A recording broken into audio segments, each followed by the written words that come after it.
Halo anak-anak semuanya, apa kabarnya? Berharap semua tetap dalam kondisi yang semangat untuk belajar. Saya juga berharap semua dalam kondisi bahagia, gembira, dan sukacita. Hari ini, pada pelajaran pendidikan agama Buddha, kita akan mempelajari Hari Raya Agama Buddha, Hari Raya Buddhis. Menurut anak-anak, apa sih arti hari raya? Ya, benar sekali. Mungkin di antara anak-anak sekalian ada yang menjawab hari raya itu Imlek, hari raya itu Natal, Tahun Baru. Ya, benar sekali. Ya, tapi kalau ingin kita lebih dalam memahami tentang makna hari raya sebenarnya adalah hari istimewa. Hari yang memiliki makna yang istimewa bagi beberapa kaum atau golongan tertentu. Sama seperti agama yang lain, agama Buddha juga memiliki hari raya khususnya, hari raya istimewanya. Ya, ada beberapa hari raya Buddhis. Yang pertama ada Waisak, kedua ada hari Asada, hari Katina, dan hari Magha. Apakah anak-anak semua pernah mendengar keempat hari raya ini? Ya, kalau hari raya Waisak, saya yakin kita semua pernah dengar. Kita juga sering merayakan hari raya Waisak. Apa sih hari raya Waisak? Coba, siapa yang bisa membantu menjawab apa itu hari raya Waisak? Ya, benar sekali. Pada hari raya Waisak, ya, ada yang menjawab, wah pada hari raya Waisak saya memandikan rumpang saya mempersembahkan pelita Iya, benar sekali, itu adalah aktivitas-aktivitas yang kita lakukan pada saat perayaan hari Waisak. Hari Waisak sebenarnya memiliki makna yang sangat mendalam bagi umat Buddha. Kenapa? Karena pada hari raya Waisak, umat Buddha memperingati tiga peristiwa penting dalam kehidupan Sang Buddha. Saya yakin kita semua yang ada di kelas ini juga memiliki peristiwa yang penting dalam kehidupan kita. Apa contoh peristiwa penting itu? Coba anak-anak sebutkan satu persatu. Iya, ada yang menjawab hari ulang tahun. Benar sekali. Ya, ada yang menjawab hari ketika mendapatkan juara kelas. Benar sekali. Ada yang menjawab, wah, hari di mana saya memiliki adik Banyak sekali hari-hari yang kita peringati sebagai hari yang penting karena memperingati peristiwa penting dalam kehidupan kita. Begitu pula dengan hari Waisak. Hari Waisak ini memperingati tiga peristiwa penting dalam kehidupan Sang Buddha. Peristiwa pertama adalah peristiwa lahirnya Pangeran Siddhartha. Siapa itu Pangeran Siddhartha? Iya, Pangeran Siddhartha adalah Sang Buddha itu sendiri. Sang Buddha terlahir di India, terlahir di sebuah kerajaan Kapilawastu, dengan ayah yang bernama Raja Suddhodana dan ibunya Ratu Mahamaya. Dan ketika masa hidupnya, Sang Buddha memiliki nama Pangeran Siddhartha atau Siddhartha Gautama.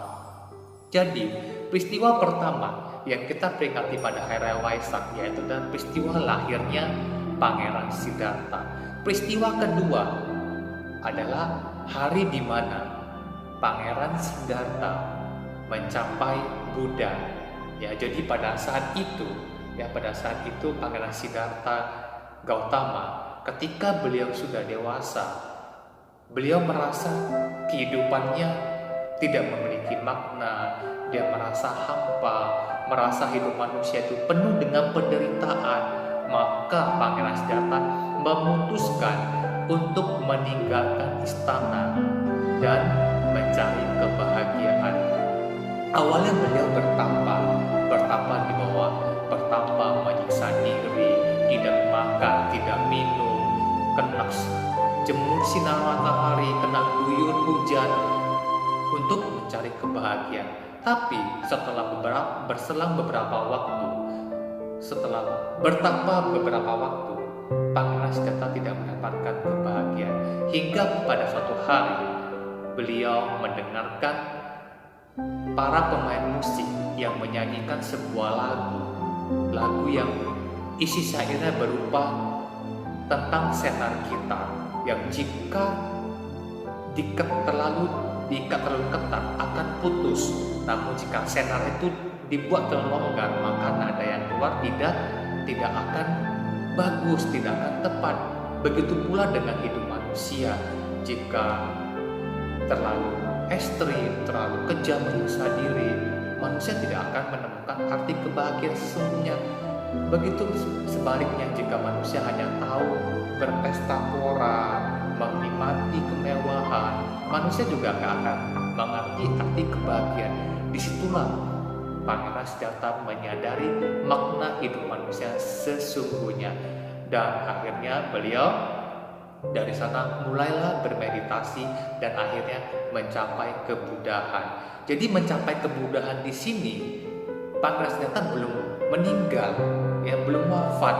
Pangeran Siddhartha masih hidup, ya, tapi beliau sudah mencapai keadaan penuh kesadaran, menyadari sepenuhnya tentang arti hidup manusia. Itulah disebut sebagai kondisi Buddha, ya. Itu peristiwa kedua, ya, peristiwa Pangeran Siddhartha mencapai kebudahan. Dan peristiwa ketiga adalah peristiwa di mana Sang Buddha wafat atau parinibbana. Jadi anak-anak sekalian, ya, kenapa hari Waisak itu disebut Tri Suci Waisak? Ya, karena ada 3 peristiwa penting yang kita rayakan, yang kita peringati setiap tahunnya, yang kita peringati setahunnya dalam kehidupan Sang Buddha, yaitu hari lahirnya, hari mencapai kebudahan, dan hari wafatnya Sang Buddha. Jadi anak-anak sekalian, seberharap, ya, kita dapat mengingat hal ini. Setiap tahun kita dapat mengingat bahwasannya setiap hari raya Waisak kita itu memperingati 3 peristiwa penting ini. Kenapa harus kita ingat? Karena Sang Buddha memiliki jasa yang sangat luar biasa, punya budi yang sangat besar terhadap semua umat manusia yang ada di dunia.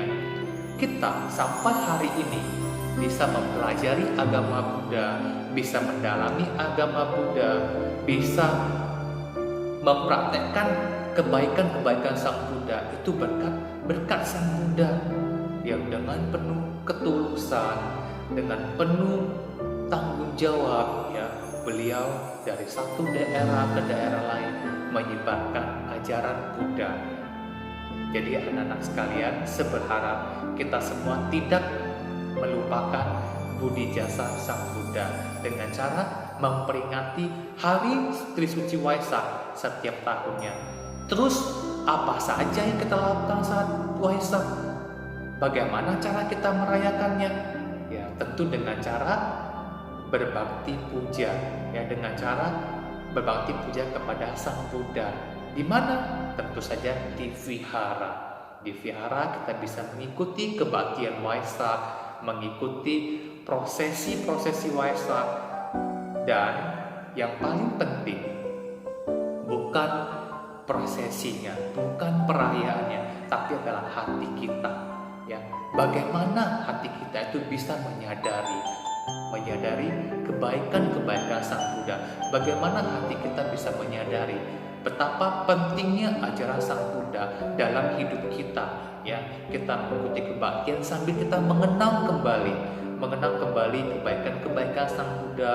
Kita mengingat kembali apa saja yang tadi ajarkan Sang Buddha, dan kita bertekad kita akan mempraktekannya dalam kehidupan kita sehari-hari. Dengan demikian, itulah baru benar-benar arti dari perayaan yang sesungguhnya. Kita bukan hanya asal mengikuti perayaan, tapi kita harus benar-benar menyadari, menginsafi semua yang telah diajarkan oleh Sang Buddha, ya. Kita menyadari dan menginsafi kembali pengorbanan Sang Buddha semasa hidupnya. Ini yang perlu kita lakukan sebagai seorang umat Buddha.